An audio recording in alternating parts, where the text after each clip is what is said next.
Welcome to Influential Entrepreneurs, bringing you interviews with elite business leaders and experts, sharing tips and strategies for elevating your business to the next level. Here's your host, Mike Saunders. Hello and welcome to this episode of Influential Entrepreneurs. This is Mike Saunders, the Authority Positioning Coach. Today we have with us David Latten, who's the Head of Procurement at Logitech International. David, welcome to the program. Hi, Mike. Pleasure to be here. Thanks for having me. You are welcome. So I want to get started with what is Logitech International and what has been your path getting into corporate leadership, and tell us a little bit about your role. Sure. So Logitech, many of you will be familiar with Logitech, well known in electronics, consumer electronics, started off in mice and keyboards, actually a Swiss founded business in 1981, but since then has been successful across the globe. In more recent years, I think growth categories for us are video collaboration, webcams has been a huge explosion for us, particularly during the pandemic. Yeah. And then more recently as well, again, is gaming. Gaming is a huge area for us, and esports is a huge developing category too. That's Logitech as a business. I think more than that, I think when you think about Logitech, we're a very values-based business. What do I mean by that? I mean that our core value is equality and environment. We're going to have an impact on this world. $5 billion company, thousands of employees across the globe. We're going to have an impact. We want to make sure that our impact is a positive one towards the causes of equality and environment. I think it really needs companies to be looking to create a better future for planet and society with new ways of thinking to solve the big challenges without creating new ones. That's something that Logitech is really actively looking to do. That has an interesting impact on my own role in procurement. Procurement, as no doubt many of you will be aware, is mainly an external facing role. We're sort of the connection point between internal strategies and priorities of companies and then external solutions. I think it can also be a huge lever to sort of extend those values of ours. Like I said, equality and environment. Procurement can be a huge lever to push those values beyond the four walls of the company too. Yeah, and it's interesting how when you take that big outward look of 30,000 foot view to a big corporate initiative, it spans so much beyond just one department, and then it spans so much beyond just one corporation and company. It's these clusters of companies, and you might think that you're just the pebble in the ocean, and what is it going to matter if I don't do this or do this? But you have to create that groundswell, right? Absolutely. I think one of my sort of philosophies around this is that we all need to do something to move society towards these causes. No one can do everything, of course, but we can all do something. And at Logitech, that's equally true of individuals and corporations, such as you say, that sort of pebble analogy. And when you think about Logitech and, like I said, those values, when you really think, where can we have most resonance? Where can we have most impact? Ultimately, we're a design and engineering company. We're consumer electronics. That immediately shouts STEM. And that's our IP, really. STEM has a gender challenge. It's been gender challenged for decades. And again, I mentioned gaming is a big vertical for us. Again, gaming has a big gender topic there. So when you think Logitech has a resonance as a multinational, we're 40 plus years old at this stage, well-known brand. We can really have a resonance and an impact around the gender conversation. And we want to be that company that really says we are doing this. But to your point, we can't change the industry alone. I can't change the procurement industry alone. I think we're very passionate about saying we are going to do this. This is going to have this impact, but to truly make a difference, we need others to do this with us. It needs society, doesn't it, to find their niche to make an impact. And that ultimately is the kind of philosophy behind an initiative we launched in the last 6 months or so, the Coalition for Gender Fair Procurement. As the name suggests, it's built around the idea that we need allies to help us move towards gender equality. So you mentioned the gender conversation and then your new initiative. So let me kind of start with what's your vision for the corporate world for gender conversation within the corporate world? What does that look like? What does that actually mean if it's articulated? Sure. So I think I'll start with, I suppose, what would an ideal picture be like? What would a gender equal future look like? What would a gender fair future look like? And it's pretty simple, really. It would look like really good representation of women in leadership positions, 50-50 being the ultimate. We're a long way from that yet. I think really important ways to try and get there. You will never get to that really good women in leadership representation unless you have policies and procedures that are gender fair. There's good maternity leave, paternity leave, family friendly policies, etc. You need all of those things in place. A lot of the things you need, really, frankly, Mike, are pretty easy. I think if you and I were leaders of a large organization, if we didn't have employee resource groups in areas that we should have, all it takes is for us to care and have a pretty quick conversation about, Mike, do you know what? We should really have an ERG for this. Okay, yeah, let's do it. Yeah. Same with policies and procedures, advertising, etc. I think really being a brand that speaks out on these topics, they're all quite easy things to do if leadership wants to do it. And I think what you find with companies that do that is that that's when you start seeing growth in the women in leadership representation, because you won't get that unless you are doing some of these things that are fair towards women, but also under other underrepresented groups too. So I think that's the ideal. How can we get there, and how can I in procurement make a difference there? That really is the Coalition for Gender Fair Procurement. And the story goes something like this, really. Procurement has an influence with their suppliers. That's as old as the hills. It's the foundation, it's the bedrock of procurement. Typically, we use it to negotiate the best pricing, performance, risk management with our suppliers. And that's great. But we can also use it to really say to them, equality is a core value of ours. It's important that it's a core value of our suppliers too. Those suppliers should reflect that value, share that value, and progress towards that value. That's important to us. We are going to assess you for whether you're living up to these gender fair standards on a yearly basis, and we want to see a plan put in place about how you're going to improve on this, and we're going to keep on doing that each year. We're leveraging our influence with our suppliers to do that. And to be clear, this isn't a stick. I mean, we're using our influence. You could easily go down a path of saying that this sounds like a typical corporate client hitting a supplier over the head. It's not that. I think the real thought process here is, we all need to progress to hit gender equality, to hit these 2030 goals for gender equality and other social goals. Logitech, whilst we do very well on the gender fair assessment and we're looking to progress as much as we can, we are not gender equal yet. We don't have 50-50 in leadership. We don't have 50-50 in tech roles. We're looking to progress. But again, to your Pebble point, which is a great analogy for it, we need to use our influence to get others to progress too. So we're going to our key suppliers with this assessment. We're looking for them to progress. And that's great. I think that's using our procurement influence.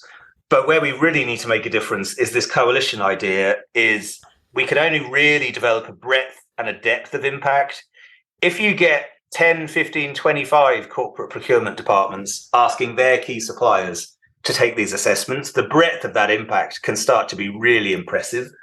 And not only that, when I say the depth of impact, I mean, you'll really get companies standing up to attention if 5, 6, 7, 8, 10 companies all ask them, hey, this is important to us. We want you to take this assessment to see, are you gender fair? Are you living up to the UN WEPs?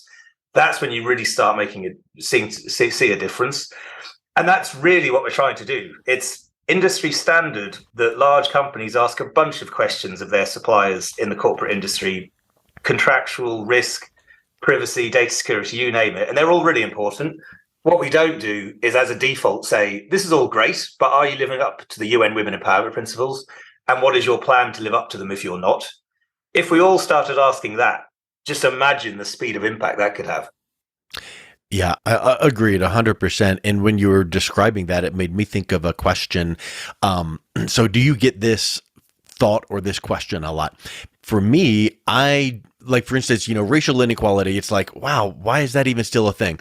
Well, gender inequality, why is that still a thing? Because if someone can do the same job as the other person gender, why shouldn't there be equality? So, but I know it exists. We know that it exists. When you are working with people, guiding and championing this initiative, do you find that this is intentional? Are there some people in the secret dark boardrooms going, we will only have this percentage of, or is it like, oh, hey, thanks for bringing that to our attention. And yeah, that's a great idea. We need to get more of that. And then they start working down that path. I wonder if a lot of companies are just like mindless and they're not really intentionally going, we must have more men than women, more women than men. What is your thought on that? No, I think there's a bit of that, Mike. I think one of the first things that I hear when I speak about this is that there's an element of surprise from people that they hear that this is still a problem. And not only is it still a problem that we're that far away from reaching gender equality, there's a World Economic Forum report recently that suggested we're still over 100 years away from gender equality across the globe. It's actually gone backwards due to the impact from the pandemic. I think there's surprise about that stat. The next question I normally get is, okay, get that, but have we solved this? We've solved this in some countries, right? In some European countries or in the US, we've solved this, right? And again, the next surprise and the sort of jaw drop is that, well, no, we haven't actually. Iceland is the nearest to gender equality, but again, according to the World Economic Forum report, even Iceland is not gender equal yet. So I think there's definitely an element of surprise about this. That you have to kind of get over. I think when you say that, companies and leaders get the idea now. I think there's so much research out there about diverse groups of leaders, be that on race, ethnicity, gender, other angles, perform better. There's so much research out there that it's abundantly clear that that's the case. I think people get that. There's an assumption that maybe gender equality has been solved when it absolutely hasn't, particularly in the workplace. I think there's a huge disparity in gender representation in the workplace, particularly at senior levels. That's where it really comes out most. It's a lot closer in terms of educational parity and other areas, but in the workforce, it's still enormous. And there's a massive GDP win there for society. There was some research, I think it was McKinsey, if I remember rightly, that said if we make a decent move, not an outlandish move, but a decent move towards more gender parity in the workplace, there's a $13 trillion positive GDP impact by 2030. And for any business leader in the current struggling environment and economy, that really is a massive number about the impact we can have. And then I think last point on that, and it's a really important one around genuine equality. I mentioned Iceland being the nearest. It's a couple of things. I think you need the policies and procedures either at a company level and even at a national level, but you also need the behavioural norms as well. And I think one thing that happens in Iceland that I certainly doesn't happen where I've been through my life, and I doubt in other countries too, is that not only is there the access that a father can take as much parental leave as the mother, and certainly when you have your new child, you can take as many months off as the mother. It's actually socially expected that you will. I think some of us have that right, but you still haven't got over that social expectancy of the dad goes back to work and the mum will stay at home with the child. So I think it's all of those things really. It's an assumption that we've done this when we absolutely haven't, and it's policies, procedures, but it's also mindset for sure. Yep. Agreed. And, I think we can probably make some correlations between, like you would mention, if this is achieved or as it's achieved, GDPs and revenues and all these good things will happen. Well, how does that actually happen? And one thought that I have is like, if you think about, strength as an example, maybe potentially some men are stronger than some women. We can make that broad statement. And I know there's outliers, but I think also you could say, hey, there are some strengths that women bring to the corporate marketplace. Let's use the word empathy. That's where I first word that came to my mind. When women are in leadership and they bring their strength of empathy, one of many strengths, maybe that helps team building, that helps relations, that helps sales. Who knows where the ripple effect? What are some of those tangibles that you are seeing that come about?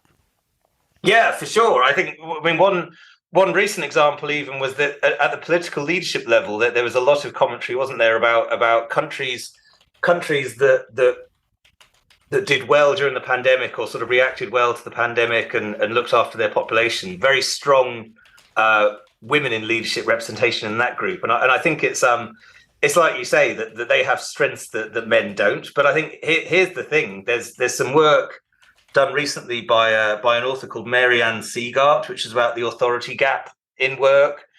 And it's almost the challenges that are put on women in leadership that aren't there for men. And ironically, it's funny you mentioned empathy, because I think that's absolutely a common gender difference that's raised, isn't it? But there's an expectation or a requirement that women use that warm authority in their leadership, that empathy, as you say.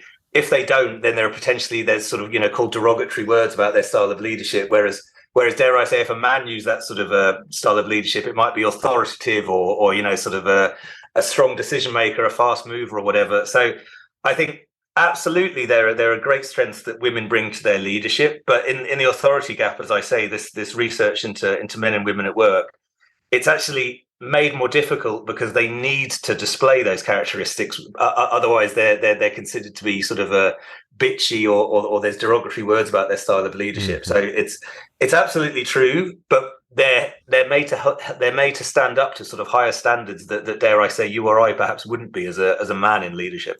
Yep. Yeah, exactly. So if someone is listening to this thinking this sounds really good, I want to get on board with this initiative, where do they start? Sure. So they can reach out to me on LinkedIn, Mike. I'm always open to connect with people on LinkedIn. There's a website, a landing page for the coalition, genderfairprocurement.com.